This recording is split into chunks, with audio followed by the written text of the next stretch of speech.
লালমনিরহাট বাংলাদেশের উত্তর সীমান্তে নিরীহ একটা জেলা, কিন্তু এখন সেটাই দক্ষিণ এশিয়ার সবচেয়ে আলোচিত কৌশলগত বিন্দুতে পরিণত হয়েছে। কারণ এখানে নির্মাণ হচ্ছে এশিয়ার দ্বিতীয় বৃহত্তম বিমান ঘাঁটি। এটি একটি ফুল স্কেল মিলিটারি এয়ারবেস, যার রানওয়ের দৈর্ঘ্য 4000 মিটার। একসাথে 70টি যুদ্ধ বিমান উঠতে পারবে এখান থেকে। এবং তার চেয়েও বড় কথা, এই ঘাঁটি বসানো হচ্ছে ভারতের সবচেয়ে স্পর্শকাতর অঞ্চল চিকেন নেকের মাত্র 12 কিলোমিটার দূরত্বে। 22 সালের শেষ দিকে এই এয়ারবেসের কাজ শুরু হয়। শেখ হাসিনা সরকারের সময় বারবার ভারতীয় আপত্তিতে এই প্রকল্প থেমে থাকলেও এখন ডক্টর ইউনূসের নেতৃত্বাধীন অন্তর্বর্তীকালীন সরকার সরাসরি এই প্রকল্প বাস্তবায়নের ঘোষণা দিয়েছে। সোজা কথায়, আর কারো অনুমতির প্রয়োজন নেই, দেশ নিজের সিদ্ধান্তে চলবে। ভারত এই খবর পাওয়ার পর থেকেই একরকম কাঁপছে। তাদের সবচেয়ে স্পর্শকাতর করিডোর শিলিগুড়ি, যার আরেক নাম চিকেন নেক, সেটা ধ্বংস হলে ভারতের 7টি রাজ্য এক মুহূর্তে বিচ্ছিন্ন হয়ে যাবে মূল ভূখণ্ড থেকে। এই কারণে ভারতের গোয়েন্দা বিভাগ, প্রতিরক্ষা মন্ত্রণালয় এবং মিডিয়া সবাই এখন লালমনিরহাটের দিকে ফোকাস করেছে। কিন্তু বাংলাদেশ বসে নেই। এই এয়ারবেসকে কেন্দ্র করে গড়ে তোলা হচ্ছে একটি এভিয়েশন ও অ্যারোনটিক্যাল বিশ্ববিদ্যালয়। এখানে ভবিষ্যতে যুদ্ধ বিমান তৈরির পরিকল্পনা রয়েছে। সেই সঙ্গে তৈরি হবে মেইনটেনেন্স এবং রিফুয়েলিং হাব, যেখান থেকে আন্তর্জাতিক যুদ্ধ বিমানও জরুরি পরিষেবা নিতে পারবে। ফলে এটি একমাত্র সামরিক, কৌশলগত, আর্থিক কেন্দ্রবিন্দু হয়ে উঠছে। এখানে বিনিয়োগ করতে চায় চীন, কাতার, তুরস্ক, আমিরাত, এমনকি যুক্তরাষ্ট্র পর্যন্ত।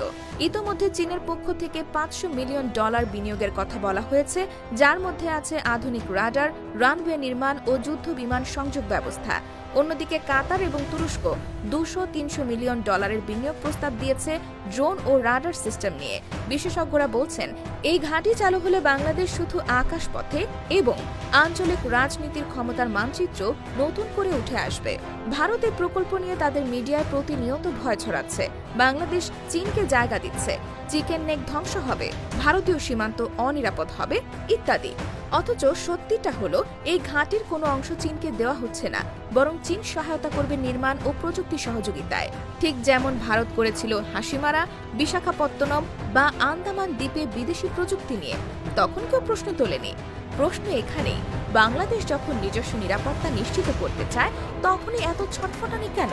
আসলে ভারতের দীর্ঘদিনের স্বপ্ন ছিল বাংলাদেশকে নিরাপত্তার দিক থেকে এক প্রকার নিয়ন্ত্রণে রাখা, যেন বাংলাদেশ নিজে কিছু না পারে, সব কিছু দিল্লির পরামর্শে করতে হয়। কিন্তু এই প্রথম বাংলাদেশ নিজ সিদ্ধান্তে, নিজ ভূখণ্ডে, নিজ পরিকল্পনায় একটি যুদ্ধ বিমান ঘাঁটি তৈরি করছে, তাও ভারতের মুখোমুখি অবস্থানে। এই অবস্থান ভারতের কৌশলগত আধিপত্যের গলায় ছুরি বসানোর মতো। ইতিহাস বলে, 1972 সালে বঙ্গবন্ধু শেখ মুজিবুর রহমানও এই ঘাঁটি চালুর কথা ভেবেছিলেন, কিন্তু তৎকালীন ভারতীয় সরকার এতটাই আপত্তি জানায় যে বিষয়টি আর এগোয়নি। এরপর যুগের পর যুগ কেটেছে, ঘাঁটি পরিত্যক্ত থেকেছে, প্রকল্পে ধুলো জমেছে। অবশেষে ইউনূস সরকার এসে চূড়ান্ত সিদ্ধান্ত নেয়, এই দেশ কারো কথায় চলবে না। সীমান্তে শত্রু ঘাপটি মেরে থাকলে প্রতিরোধ করতে হবে প্রস্তুতি নিয়ে। আর সেই প্রস্তুতির নাম আজ লালমনিরহাট এয়ারবেস। এই ঘাঁটির বিশেষত্ব এখানেই যে এটি আধা সামরিক ও বেসামরিক দুই রকম ব্যবস্থায় পরিচালিত হবে। এর মানে জরুরি সময় সেনাবাহিনী পরিচালনা করবে, আর বাকি সময় এটি ব্যবহার হবে প্রশিক্ষণ ও বাণিজ্যিক ফ্লাইটের জন্য। এই পরিকল্পনা সম্পূর্ণ কৌশলগত, যেখানে অল্প বিনিয়োগে বহু সুবিধা নিশ্চিত করা যাবে। এই জায়গা থেকে বাংলাদেশ এখন একটি আঞ্চলিক শক্তি হিসেবে দাঁড়াতে যাচ্ছে। ভারত এখন মুখে যতই বলুক বাংলাদেশের সঙ্গে আমাদের মজবুত সম্পর্ক, আসলে লালমনিরহাট বিমান ঘাঁটির ঘোষণার পর থেকেই তাদের কূটনৈতিক হেডকোয়ার্টারে বাজছে বিপদের ঘণ্টা। কারণ এই ঘাঁটি বসানো হয়েছে একেবারে ভারতের প্রাণকেন্দ্রের পাশে শিলিগুড়ি করিডোর, যেটাকে বলা হয় চিকেন নেক। মাত্র 22 কিলোমিটার চওড়া এই করিডোর ধ্বংস হয়ে গেলে ভারতের উত্তর পূর্বাঞ্চল পুরোপুরি বিচ্ছিন্ন হয়ে যাবে বাকি দেশের সঙ্গে। আর এই জায়গা থেকেই বোঝা যায় ইউনূস সরকারের কৌশলগত বোঝাপড়া কতটা গভীর। বাংলাদেশ এবার উন্নয়ন নয়, নিরাপত্তাকেও জাতীয় শক্তির অংশ বানিয়েছে। সেটা বোঝা গেছে ঘাঁটির পরিকল্পনা দেখে। শুধু একটা রানওয়ে না, এখানে তৈরি হচ্ছে radar network, strategic transport facility, combat flight operation zone এবং মেইনটেনেন্স হ্যাঙ্গার। সব মিলে এটি একমাত্র আঞ্চলিক হাব এবং ভবিষ্যতে বহুজাতিক সামরিক লজিস্টিক চেইনের অংশ হতে যাচ্ছে। চীনের উপস্থিতি নিয়ে ভারত যতই অস্বস্তি বোধ করুক, বাস্তবতা হলো এখানে চীন কোনো সামরিক ঘাঁটি বসাচ্ছে না, বরং সহযোগিতায় আসছে। যুদ্ধ বিমান রক্ষণাবেক্ষণ, রাডার সাপোর্ট এবং ড্রোন প্রযুক্তিতে চীন বিনিয়োগ করছে। বাংলাদেশের বিনিময়ে পাবে 5th জেনারেশন প্রযুক্তি, মেড ইন বাংলাদেশ যুদ্ধবিমান পরিকল্পনা এবং প্রশিক্ষণ সহায়তা। এবং এই অংশগ্রহণ শিল্প ও প্রযুক্তি ক্ষেত্রেও গভীর সম্পর্ক তৈরি করছে। ভারতের সবচেয়ে বড় আপত্তি হলো চীন কেন শিলিগুড়ির এত কাছাকাছি এসে প্রভাব বাড়াচ্ছে। কিন্তু প্রশ্ন হলো, চীন কি নিজের ইচ্ছেতে ঢুকছে, না বাংলাদেশ নিজে তাকে আমন্ত্রণ জানাচ্ছে? উত্তরটা একেবারে পরিষ্কার। ইউনূস সরকার বারবার বলেছে, আমরা কারো শত্রু না, তবে নিজেদের নিরাপত্তার জন্য যে কোনো সিদ্ধান্ত নেওয়ার অধিকার আমাদের আছে। আর ঠিক এই নীতির ভিত্তিতে চীন, কাতার, তুরস্ক এমনকি ইউএই পর্যন্ত এখানে অংশীদার হতে আগ্রহ দেখিয়েছে। এদিকে ভারতের মিডিয়াতে প্রতিনিয়ত ফাটছে পলিটিক্যাল তামাশা। বলা হচ্ছে বাংলাদেশ চীনকে সামরিক সুবিধা দিচ্ছে, আবার কেউ কেউ বলছে পাকিস্তানি উপঠিকাদার এই প্রকল্পে কাজ করছে। এইসব শব্দ ব্যবহার করে ভারত চাপ তৈরির চেষ্টা করছে, কিন্তু ইউনূস প্রশাসন সেটা পাত্তাও দিচ্ছে না, কারণ সরকারের অবস্থান স্পষ্ট, আমরা আর পেছনে হাঁটব না।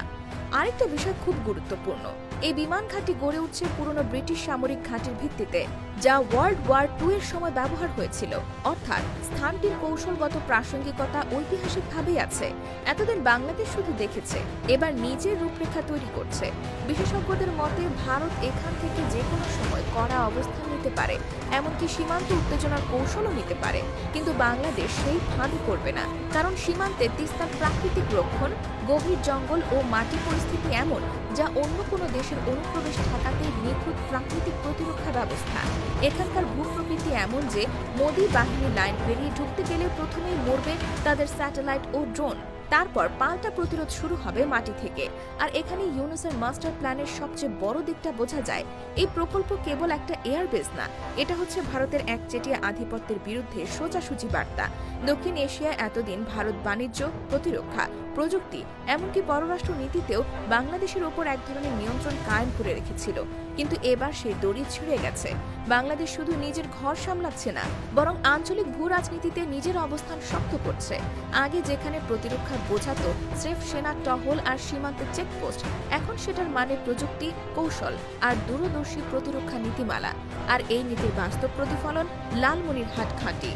ভারতের কূটনৈতিক ব্যারিকেড, মিডিয়া প্রোপাগান্ডা আর সীমান্তের ছায়া রাজনীতি সব কিছুকে পাশ কাটিয়ে বাংলাদেশ আজ সেই জায়গায় দাঁড়িয়ে গেছে যেখানে সিদ্ধান্ত আসে নিজের কলমে, বাস্তবতা তৈরি হয় নিজের ভূখণ্ডে। লালমনিরহাট বিমান ঘাঁটি এর সবচেয়ে বড় উদাহরণ, এবং এই ঘাঁটি এখন হয়ে উঠেছে একটি কৌশলগত বিপ্লবের প্রতীক, যেখান থেকে পুরো দক্ষিণ এশিয়ার ভূ রাজনৈতিক ভারসাম্য পাল্টে যেতে পারে। এই ঘাঁটি ঘিরে আন্তর্জাতিক মিডিয়াগুলোর প্রতিক্রিয়া এখন দুভাবে বিভক্ত। একদিকে প্রশংসা, অন্যদিকে উদ্বেগ। ইউরোপের ডিফেন্স ইনসাইট, চীনের গ্লোবাল টাইমস, কাতারের আল জাজিরা সবাই বলছে বাংলাদেশ এবার নিজের প্রতিরক্ষা নিয়ে সত্যিকারের পেশাদার পরিকল্পনায় ঢুকেছে।